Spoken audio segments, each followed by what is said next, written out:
Well, hello and welcome to Mystery Monday number one. We are back to Mystery Mondays again this year with a whole host of new stories. Number one is titled An Early Morning Murder at 13 Umberview. So, the question is, what does this look like and what are we doing and why do we have Mystery Mondays? It sort of begins and ends with our learning goal, our learning objective. What is it that we want to get out of this?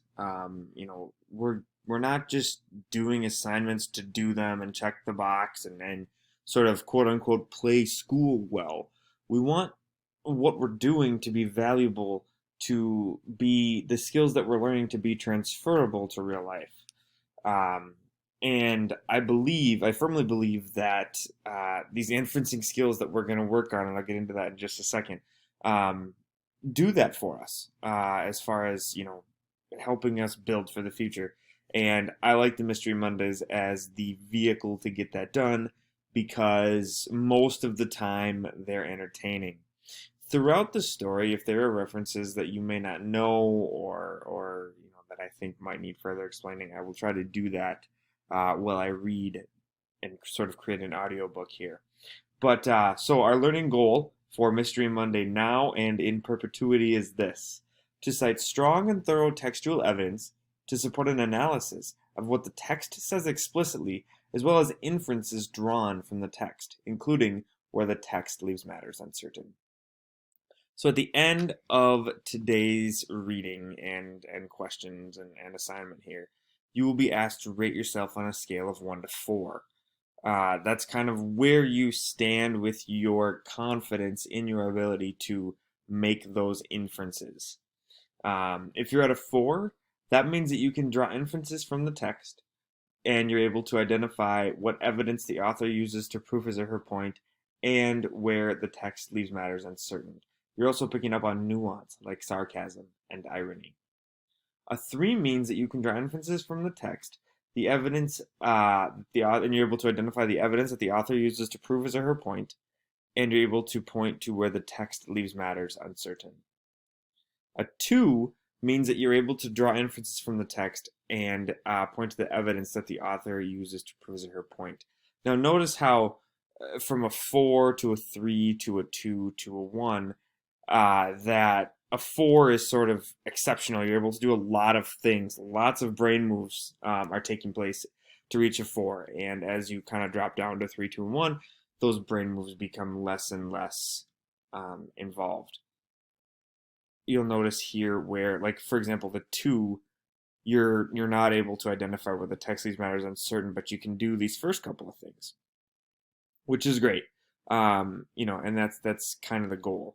3 is where we'd like every student to be. However, if you're not at a 3, that's okay. In fact, it's more important to tell me if you're not at a 3, say you're at a 2 or a 1, because then I can do things differently in my description of what this looks like to kind of help you understand a little bit better what it is that we are working on. And so finally, just kind of to wrap up, a 1 means that you are unsure of how to draw inferences from the text. And so what is an inference? Well, an inference is taking what we know in the story and being able to draw conclusions, make logical leaps based on what we know. So, for example, the questions in this I'm going to ask you about the story include, and number 2 is the best example of this. It includes, in the third paragraph of the last page, the author notes, without realizing it, and that's a sentence that we'll get to, what does that ask us to infer about Mrs. Van Now? So, there's going to be something that she does that isn't explicitly said. The text is leaving matters uncertain. What are we supposed to gather about her? And again, I'll point that out when we get to that point in the story. But that's kind of what an inference is. We are going to be, something will be made clear about Mrs. Van Now, and we have to make a logical leap about her character based on the thing that happens. but the text doesn't say that she is that. For example, and this has nothing to do with the story, but I'm going to use it as an example. Let's say uh, the man had to duck to enter the room through the door frame. What is that? An inference we can make is that he's tall, right? What do we know? He had to duck. Well, an average sized person doesn't necessarily have to duck when walking through a door frame, right? But if a person had to duck walking through a door frame, an inference we can make is that that person is tall. That's that logical leap based on the information that we have. If you drive a car, you are making inferences every second of every moment that you are in that car, right? Um, we make those decisions constantly every in every sort of example of what it is that we do with our day. We're making inferences, and so we're going to practice that skill a lot here this year. Um, so let's get to our story. Police Constable Michael Caledon picked his way gingerly around the piles of gravel and dirt and dust-covered debris strewn about by the road repair crew. Buffing his black shoes to the proper wattage each morning was his least favorite activity, and he had no intention of wasting effort in his first call of the day. He parked the patrol car farther away than necessary for the same reason, to keep it clean. When the crew started up at, he looked at his watch, 7 o'clock, only 9 minutes away, there would be plenty of dirt and noise. He'd seen this bunch move in yesterday to rip up the street. So complete was his concentration that he found himself on the little flagstone walk at 13 Umberview before he realized it. That surprise, coupled with his sudden awareness that the old lady was sitting on the porch waiting for him, must have shown on his face. For Mrs. Van Now explained very sweetly, "I always have my coffee on the porch in this nice weather. Sometimes I even get out before the sun is over those trees. We'll have to go inside today, though. There's not much point in being out here when they start." She waved at the silent machinery on the street. "What do you take in your coffee, young man?" Michael used the 3 short strides up the walk to gather himself. "Good morning," he held out his hands. "I'm here to get—" "What do you take in your coffee? I have some muffins, too, that my neighbor made." Michael didn't drink coffee, but how could he say no to such a nice old lady? Just a half a cup, please, and milk. Lots of milk." That was how. "Excuse me, then. I'll be right back." Mrs. Van Now got up, shuffled over to the screen door, and went inside. Michael was having real trouble controlling his surprise. The lady was not behaving at all like a bereaved widow. 4 days earlier, in fact, just at this time, his watch now said 6:54, her husband had been shot in their bed. He was also surprised by how well she spoke. Mrs. Van Now was deaf, at least according to Sergeant Cosman. Michael had been sent because he was the best on the force at signing. So far, that skill had been entirely superfluous. His surprise was not diminished in the least when Mrs. Van Now came back up to the door saying, "No doubt you're wondering how we're able to communicate so easily. Well, I wasn't always deaf. Not until my accident 2 years ago. Here's your coffee, Constable. I can sign. Are you the one they said would come because you can sign?" "There's not much need. I'm pretty good at lips." "You get good. You have to. Besides, everybody always says the same things to old ladies anyway." Her smile grew sweeter. Michael was so charmed, he was almost able to ignore the taste of coffee. "My other little trick." She lowered her voice conspiratorially. "Now don't tell anybody, Constable." Her smile grew wider and even more irresistible. "My other little trick is I do all the talking. People don't mind if old ladies prattle on, now do they? Now you want to know all about poor Alvin, don't you? I don't know why. I told those other nice policemen everything. Poor Alvin. We were only married 3 years, you see. He was my third husband." Without realizing it, and this is what I was talking about, that sentence in the question for what's assigned to you. Without realizing it, Michael bit into a second muffin. He didn't say a word as Mrs. Van Now continued. Without realizing it, Michael bit into a second muffin. What could that possibly tell us about Mrs. Van Now? He didn't say a word, as Mrs. Van Now continued. It happened when I was having my coffee here, just like this. It was a beautiful day. One of those extra special summer days, clear, quiet, warm. Of course, I couldn't hear the shot. Poor Alvin.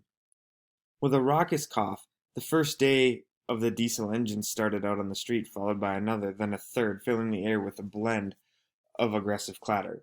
The operators held the throttles open, not just to warm up their machines, but also to ensure that everyone in hearing distance would be awake to appreciate their efforts. Mrs. Van Now winced. The early morning breeze had brought the exhaust fumes on the porch. "Come," she shouted over the din. "We'll go inside. Would you carry the muffins?" Michael picked up the plate and followed her. How, he thought to himself, how on earth am I going to tell Sergeant Cosman that such a sweet old lady is a liar? What has tipped Michael Callahan to the realization that Mrs. Van Now may not be all that she pretends? Alright, I'd like to take this time, after reading the story, to talk about what we know. Well, one thing we know is that there is construction happening on the street.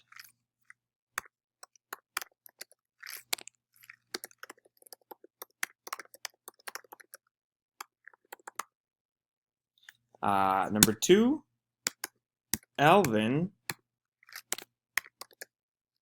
is dead.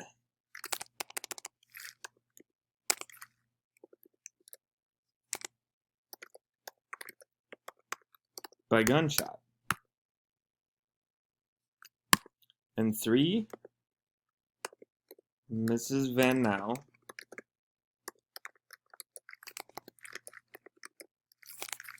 is deaf. Given these things, there's a few few paragraphs of this story that I'd like to go back and reread.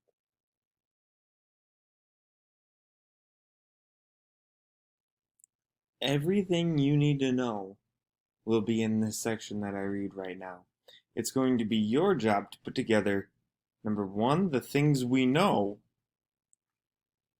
2, with the information in this paragraph that is given to us, and you need to infer why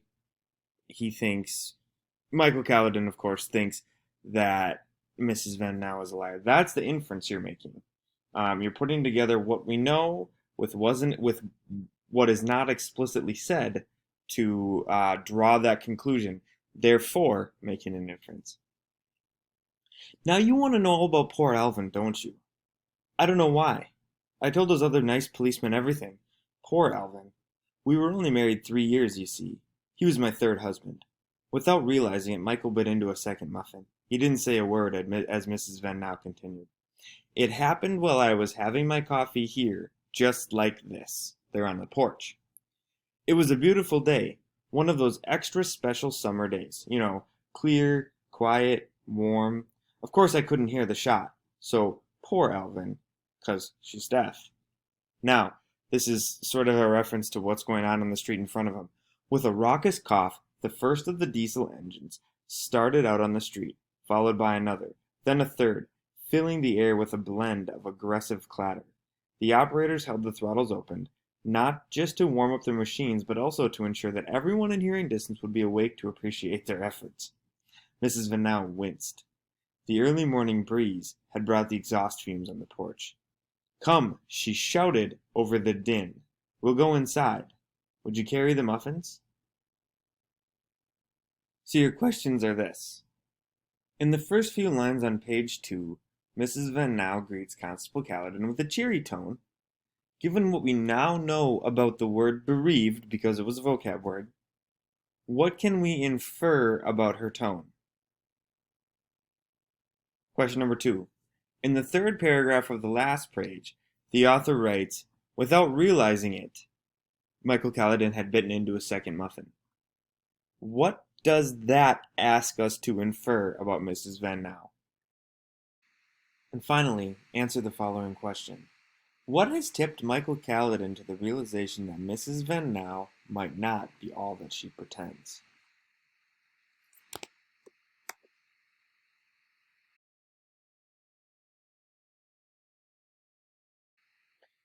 Here is your solution.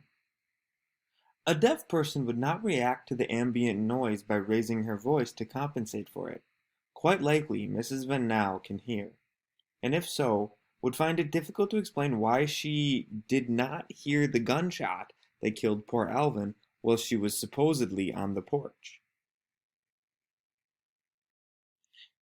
And so now that we know the final solution, how might you change your answer to this question based on what you just wrote? What would you add that you didn't know before? What was new information in that final solution that you didn't have that maybe opened your eyes to something that you would like to add to your first answer? And now for the answer portion of today's video. If for the first question, in the first few lines on page 2, Mrs. Van Now greets Constable Caledon with a cheery tone, given what we know about the word bereaved, what can we infer about her tone? Well, bereaved means that she is widowed and should be grieving. But she is not grieving. She might be involved in the murder because she's not as broken up about this as we might expect her to be. Um, I'm drawing the conclusion that she might be involved in the murder. That's the logical leap I'm making based on the fact that number one, I'm bringing together the idea that bereaving means that she should be grieving and sort of sad over the fact that her husband is gone. And number two, the fact that she's not. I'm taking those two bits of information, putting them together, and making the logical leap that she might be involved in the murder because she's not grieving the way that she should be. In fact, she's almost cheery. So that is how you make an inference. In the third paragraph of the last page, the author notes that without realizing it, Constable Caledon was on to eating his second muffin. What does this ask us to infer about Mrs. Van Now? Well, it means that Constable Caledon is so captivated by her charming nature that he lost himself in her story. Because it's almost like he lost track of time. But he's not so lost in her story that he couldn't spot the obvious inconsistencies in her lack of deafness, I guess, that exists for her. We know that because she raised her voice over the din of the machines that started up that morning. And if you're deaf, you wouldn't be able to hear that. So, those are the answers that you should have. And whether you had all those answers, or you had some of those answers, or you didn't have those answers at all, that is going to speak to your rating on our learning scale. Are you at a 4, a 3, a 2, or a 1?